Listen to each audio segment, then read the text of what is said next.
Assalamualaikum warahmatullahi wabarakatuh. Perkenalkan, nama saya Putri Oktaviani. Saya dari kelas akuntansi reguler 2A.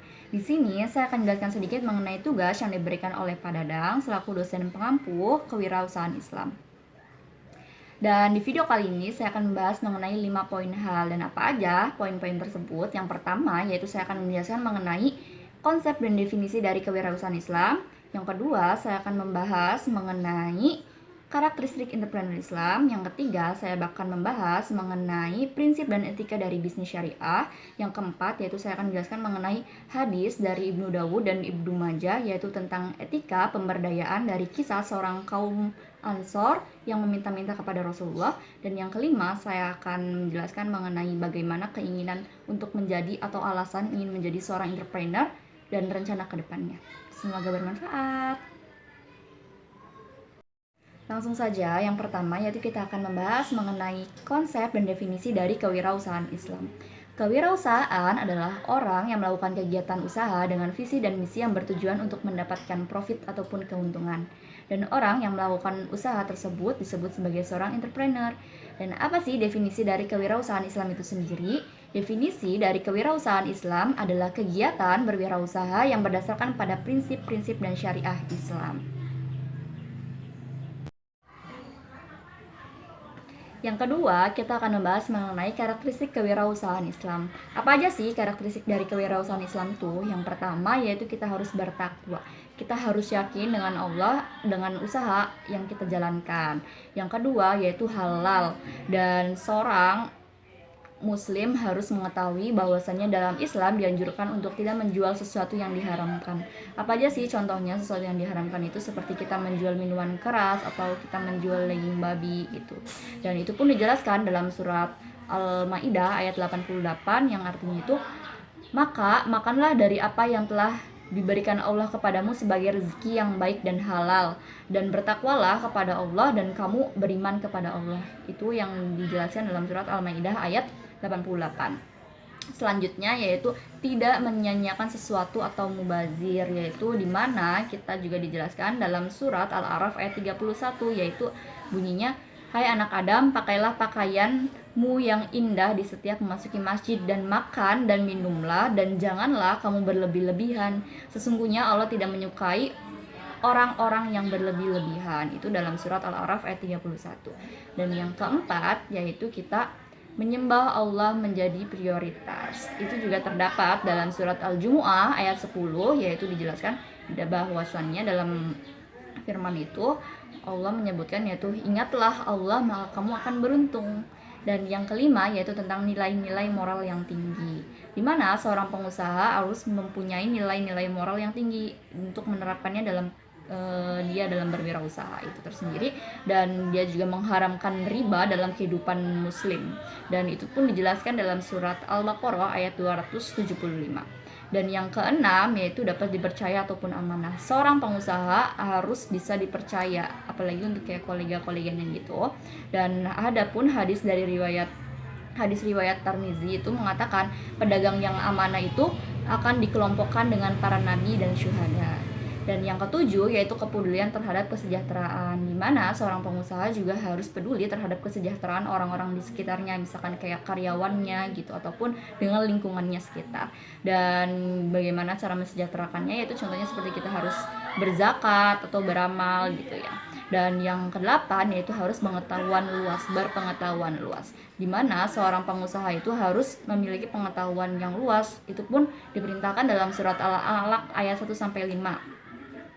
Dan yang terakhir yaitu peduli terhadap masyarakat dan lingkungan ajaran yang sedang diajarkannya. Oke, langsung saja yang ketiga yaitu mengenai prinsip dan etika bisnis secara syariat. Prinsip yang mendasari syariah berasal dari Al-Quran dan hadis. Apa sih prinsip syariah? Prinsip syariah merupakan kebenaran universal yang berhubungan erat dan menjadi pokok dasar dalam berpikir dan bertindak dalam mengelola bisnis yang berpanduan dalam syariat Islam. Prinsip-prinsip syariah sendiri dibagi menjadi dua. Yang pertama yaitu ada prinsip secara umum, dan yang kedua yaitu prinsip secara khusus.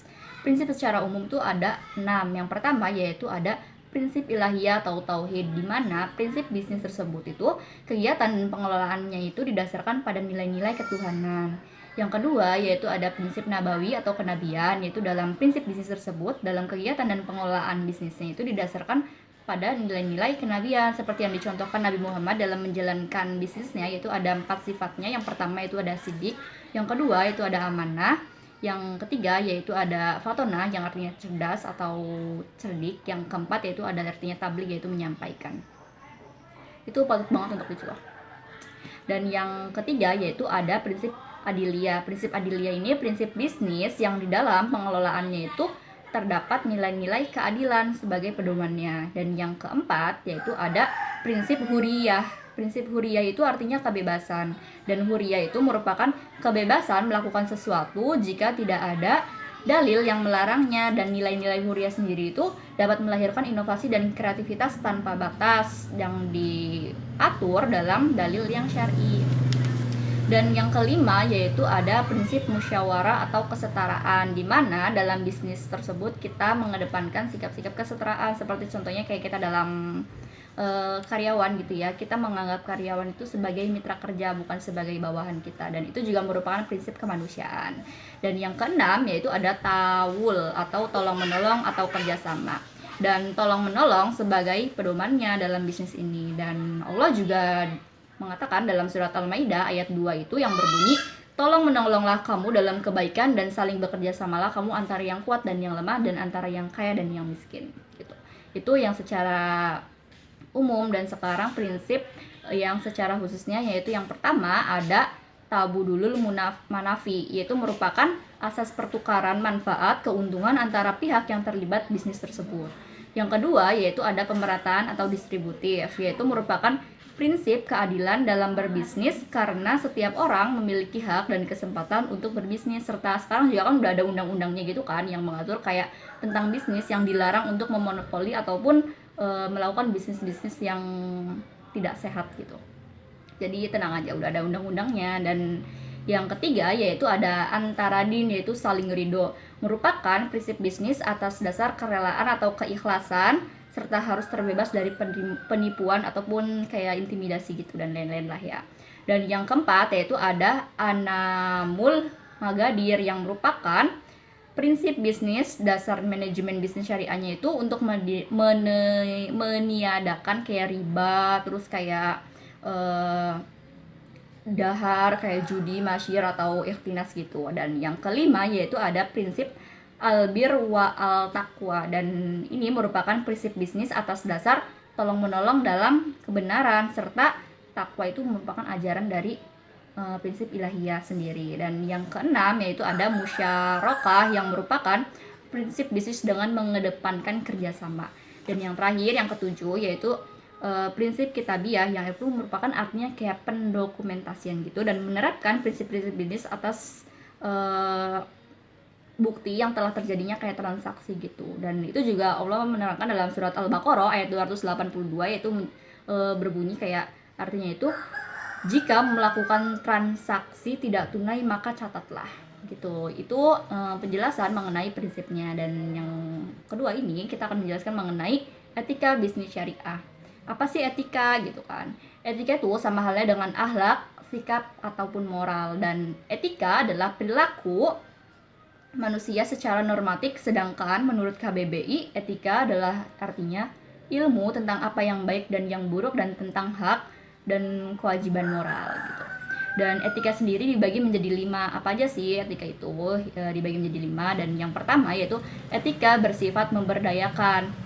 Maksudnya apa? Maksudnya itu kita dapat membantu pihak lain yang sedang kesusahan, jadi kayak saling tolong menolong gitu.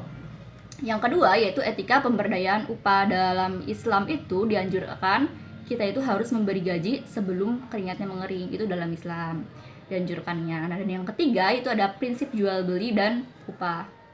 Dalam prinsip jual beli ini kita dianjurkan untuk selalu melakukan sopan santun dalam setiap transaksi jual belinya. Dan adapun kalau misalkan kayak penagihan utang gitu, kita juga harus melakukannya dengan sopan santun dan tidak melakukan kekerasan gitu. Kayak marah-marah gitu nggak boleh. Dan yang ketiga yaitu etika pemasaran. Dalam etika pemasaran tersebut ada 10 hal yang dilarang dalam pemasaran, yang dilarang gitu, nggak boleh. Apa aja? Yaitu yang pertama ada khiyanar, yaitu hianar itu kayak menjelaskan yang tidak sesuai dengan kenyataannya, kayak barangnya jelek dibilangnya bagus gitu. Yang kedua yaitu taghir, yaitu membujuk pihak lain untuk membohong atau mengintimidasi gitu. Yang ketiga yaitu ada tadlis, yaitu menyembunyikan kecacatan dari barangnya. Yang keempat yaitu ada fi'al maborok, fi'al mabarokah, yaitu ketidakjujuran dalam penjualannya. Terus ada juga yang kelima yaitu ada di sisi, itu kayak hanya menjelaskan keunggulan dari barangnya saja dan menyembunyikan kelemahan dari barang tersebut. Yang keenam yaitu ada tanajusi, yaitu pembeli tuh menawarkan harga yang lebih tinggi gitu. Dan yang ketujuh ada mukarromah, yaitu praktek pemasaran jasa. Dan ada juga igra, yaitu promosi yang dilakukan dengan menjanjikan sesuatu, kayak diiming-imingin gitu, kayak kalau beli ini pasti bakal kayak gini, itu nggak boleh. Dan terus yang ada juga yaitu yang namanya tablis, yang dilarang itu yaitu menyembunyikan kecacatan suatu barang dan memberitahuan kelebihannya saja, jadi cuman bagus, barangnya bagus gitu doang. Dan yang terakhir yaitu ada hifman. Hifman itu yaitu tindakan menyembunyikan informasi mengenai akad dan jual belinya, jadi kayak disembunyi-sembunyiin gitu kayak akad jual belinya, jadi nggak boleh ya. Dan yang terakhir yaitu ada etika kontemporer. Etika kontemporer itu merupakan diimplementasikan dalam peraturan tata kelola perusahaan yang baik. Dan seperti contohnya itu kayak tata kelolanya itu kayak perusahaannya kayak terbuka, terus kayak kejelasannya, terus ada respon gitu kayak bertanggung jawab. Dan yang terakhir itu ada kemandirian atau independensi gitu.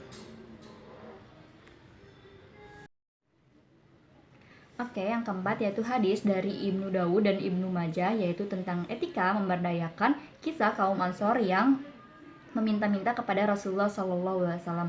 Dikutip dari buku Rasulullah Teladan untuk Semesta Alam, yaitu Radgib Asirjani tahun 2011, yaitu dikisahkan yaitu suatu ketika ada seorang laki-laki dari kaum Ansor yang meminta-minta kepada Rasulullah SAW, dan pada saat itu Rasulullah tidak memarahinya dan tidak mengusirnya, dan tidak pula dia memberikan uangnya. Namun ia hanya bertanya kepada laki-laki tersebut, apa yang kamu miliki? Dan kemudian laki-laki tersebut menjawab, saya hanya memiliki sehelai kain kasar dan sebuah gelas untuk minum gitu.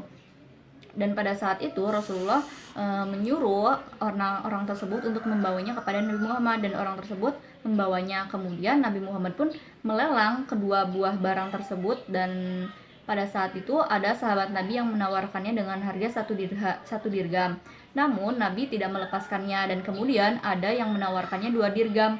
Dan pada saat itu pula Nabi Muhammad memberikan uang 2 dirgamnya itu kepada si laki-laki kaum Ansor itu, dan Nabi Muhammad bilang bahwasannya 1 dirham kau jadikan untuk membeli makanan dan berikan kepada keluargamu, dan 1 dirham lagi kau belikan kampak lalu kamu bawakan kepadaku. Dan kemudian setelah beberapa hari si kaum Ansor ini datang lagi ke Nabi Muhammad dengan membawa kampaknya, dan Nabi Muhammad pun langsung memberikan kayunya dan sehingga menjadi kampak utuh. Kemudian Nabi Muhammad memberikannya lagi, kamu gunakan kampaknya itu, Nabi Muhammad bilang, kamu gunakan kampaknya itu untuk mencari kayu bakar.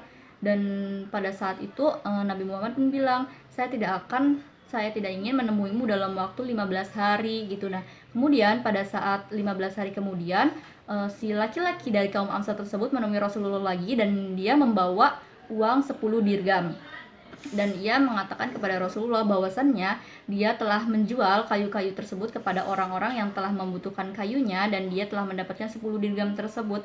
Kemudian Nabi Muhammad Rasulullah bersabda, ini lebih baik bagimu daripada engkau muncul pada hari kiamat dengan tanda di wajahmu yang menunjukkan engkau adalah seorang pengemis. Itu hadis riwayat dari Ibnu Dawud dan Tirmidzi.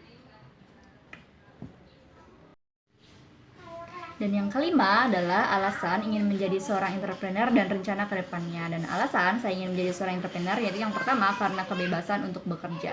Kita bebas untuk bekerja dimanapun dan kapanpun itu, dan tanpa adanya peraturan yang mengikat kita dalam suatu pekerjaan tersebut. Dan kita juga bebas mengapresiasikan diri kita seperti apa. Dan yang kedua yaitu lebih merasa leluasa atas kendali di masa yang akan datang atau masa depan. Jadi kita kayak lebih ketemu banyak orang, dan kita bakal mengetahui kayak karakter diri kita itu seperti apa, dan kedepannya kita bakal tahu kita tuh bakal melaju ke arah mana gitu. Soalnya kan di situ juga saya pengennya bisnis sesuai dengan apa yang saya sukai gitu. Dan yang ketiga yaitu ingin memiliki waktu bersama keluarga, di mana saya ingin bekerja dan bisa terus bersama dengan keluarga di samping itu. Dan yang keempat yaitu ingin memiliki sumber penghasilan yang lebih, di mana menurut saya seorang pengusaha atau entrepreneur adalah di mana kita menjalankan bisnis yaitu untuk mendapatkan keuntungan ataupun profit yang sebesar-besarnya gitu. Dan yang kelima yaitu ingin membantu banyak orang yaitu dengan kita yang membuka lowongan pekerjaan gitu, dan membantu banyak orang dengan yaitu kita bermanfaat bagi orang lain, dan kita juga mendapatkan keuntungannya juga gitu. Dan rencana kedepannya yaitu saya ingin sekali memulai bisnis dengan melakukan hal-hal yang saya sukai gitu, melakukan dari hal-hal kecil yang saya sukai, seperti saya mau bisnis di bidang fashion karena saya suka ngeliat orang cantik, dan yang kedua yaitu saya ingin bisnis di bidang kuliner karena saya suka makan. Dan rencananya ya mau membuka dari hal-hal yang kecil dulu, kemudian kayak misalnya kuliner itu bisa melanjut ke waralaba contohnya gitu sih misalnya. Dan saya ingin melaksanakan bisnis atau menjalankan bisnis sesuai dengan fashion ataupun apapun yang saya sukai, dan tidak menuntut saya untuk mencintai bisnis tersebut. Jadi saya akan mencintai bisnisnya itu sendiri dan memulai dengan apa yang saya sukai. Mungkin cukup sekian yang dapat saya sampaikan, kurang lebihnya saya mohon maaf. Wabillahi taufiq wal hidayah. Wassalamualaikum warahmatullahi wabarakatuh. Terima kasih. Semoga bermanfaat.